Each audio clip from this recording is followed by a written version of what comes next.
Break के बाद एक बार फिर से आप सभी का स्वागत है गुड लक टिप्स में। दोस्तों, आज हम यश मान सम्मान पाने के छोटे मोटे उपाय जान रहे हैं पंडित जी से। तो चलिए आगे बढ़ते हैं और जानते हैं कुछ और ऐसे उपाय।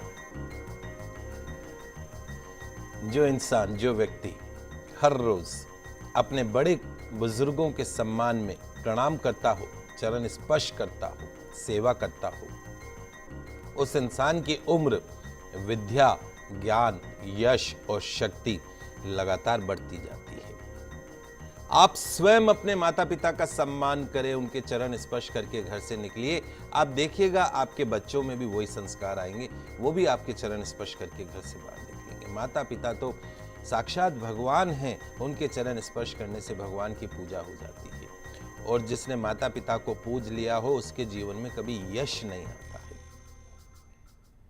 अगर आपको किसी भी कारणवश कोई कार्य अपनी इच्छा के विपरीत करना पड़ रहा हो, ये तो अक्सर होता है जीवन में, हमें कितने ही काम ऐसे होते हैं जो हमारी इच्छा के विरुद्ध करने पड़ते हैं। तो क्या करें पंडित जी, बताइए, कुछ तो उपाय बताइए।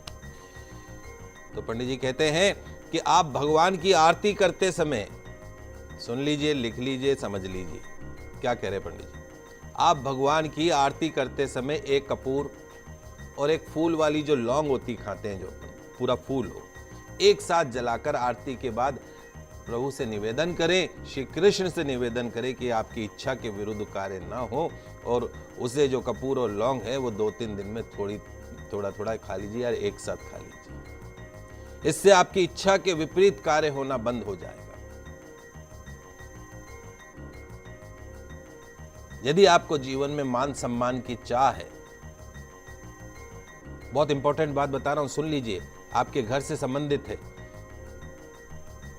नमक का कम से कम सेवन करें, और यह भी ध्यान रखें कि आपके घर में नमक खुला हुआ नहीं पड़ा हो, इधर उधर गिरता हुआ नहीं पड़ा हो। टेबल पे नमक की कटोरी रख दी, आधा नीचे गिरा हुआ है, आधा कटोरी में।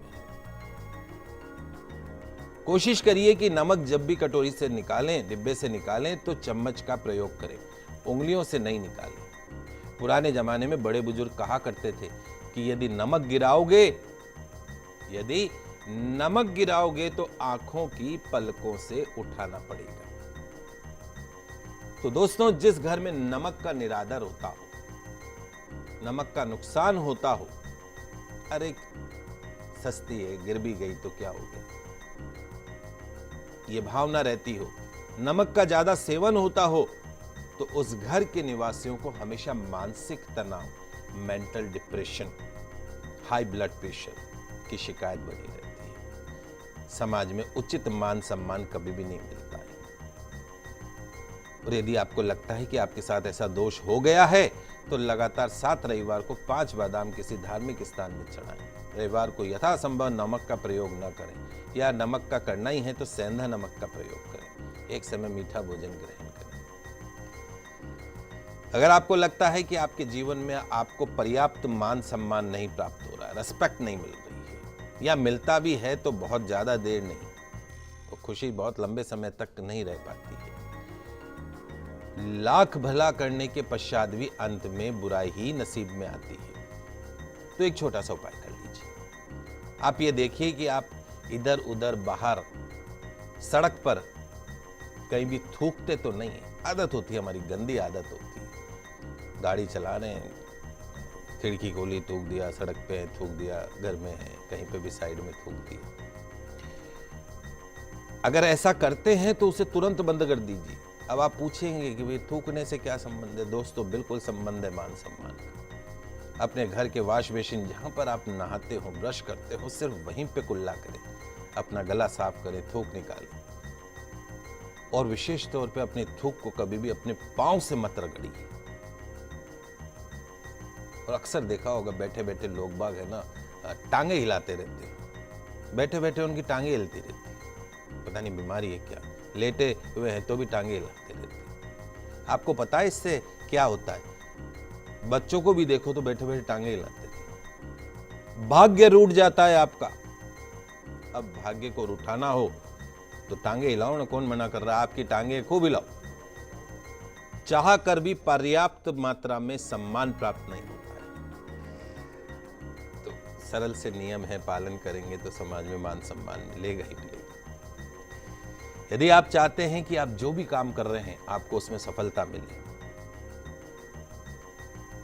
मान सम्मान की प्राप्ति हो, तो आप अपने घर के दक्षिण हिस्से में, साउथ जो पार्ट है, वहां पे गमलों में ढेर सारे लाल पुष्प लगाकर उनकी देखभाल करें। और जब भी उन फूलों का सीजन जाने वाला हो तो उसमें उससे पहले ही कुछ गमलों में नए फूल लगा दें, जिससे ज़्यादातर आपके घर में साउथ की तरफ लाल पुष्प खिले रहें। इससे आपको समाज में उचित मान सम्मान मिलता है। उसका कारण क्या है? दक्षिण जो दिशा है वो राहु केतु की दिशा है और मंगल की दिशा है। तो वहाँ यदि हम लाल पुष्प लगाते हैं तो ये राहु केतु जो उच्चाटन है वो बंद हो जाता है, मंगल से शांति मिलती है। सुबह बिस्तर छोड़ते समय इस बात का विशेष रूप से ध्यान दें कि आपका बिस्तर जो है वो जल्दी से ठीक हो जाए। ये नहीं कि अभी आपने सुबह 6 बजे 7 बजे बिस्तर छोड़ा है, 10 बजे उसकी चद्दर को ठीक किया जा रहा है, तकिया कहाँ पड़ा है, रजाई कहाँ पड़ी है। हमारे अर्पित बाबू अक्सर ऐसा करते हैं, तो मैं इनको हमेशा समझाता हूँ। जिन लोगों का बिस्तर, चादर, तकिया देर तक बिखरा पड़ा रहता हो, उन्हें मानसिक तनाव, स्ट्रेस जो है वो बना रहता है, चिड़चिड़ाहट बनी रहती है, समाज में उचित मान सम्मान नहीं मिलता है, शनि राहु की पीड़ा से मुक्ति मिलती है। अलग बात है कि ऐसा करते नहीं है तो हमने मजाक में बोला। अतः सुबह नींद से जागकर बिस्तर छोड़ते समय इस बात का विशेष रूप से ध्यान दें कि बिस्तर, उसके ऊपर की चादर जितनी जल्दी ठीक हो जाए उतनी अच्छी।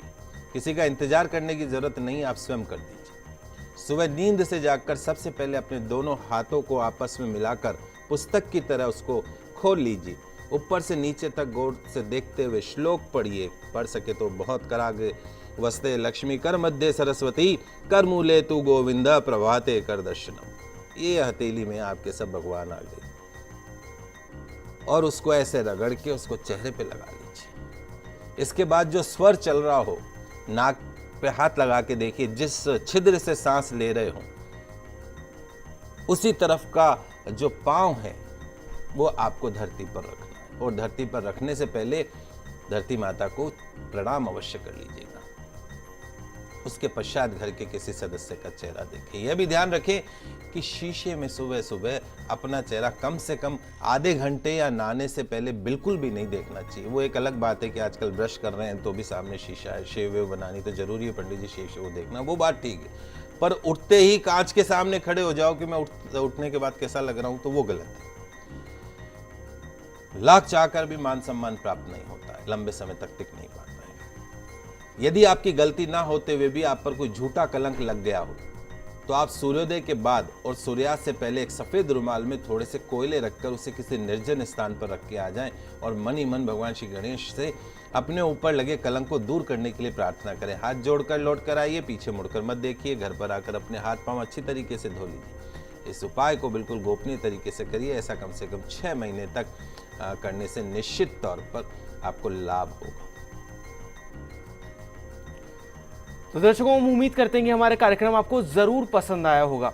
पंडित जी हमारे स्टूडियो में आने के लिए, दर्शकों की समस्याओं का समाधान करने के लिए और इतनी महत्वपूर्ण जानकारियां देने के लिए आपका बहुत बहुत शुक्रिया। आप सभी का आज का दिन मंगल में हो, शुभ हो। जय श्री कृष्णा, जय माता की, जय श्री हरि। तो अगर आप भी अपनी किसी भी समस्या का समाधान चाहते हैं पंडित जी से, तो आप भी हमें कॉल कर सकते हैं, आप हमें ईमेल भी कर सकते हैं। हमारा ईमेल आईडी है goodlucktips@firstindianews.com। आपसे फिर मिलेंगे, तब तक के लिए दीजिए हमें इजाजत। खुश रहिए, अपना ख्याल रखिए। नमस्कार।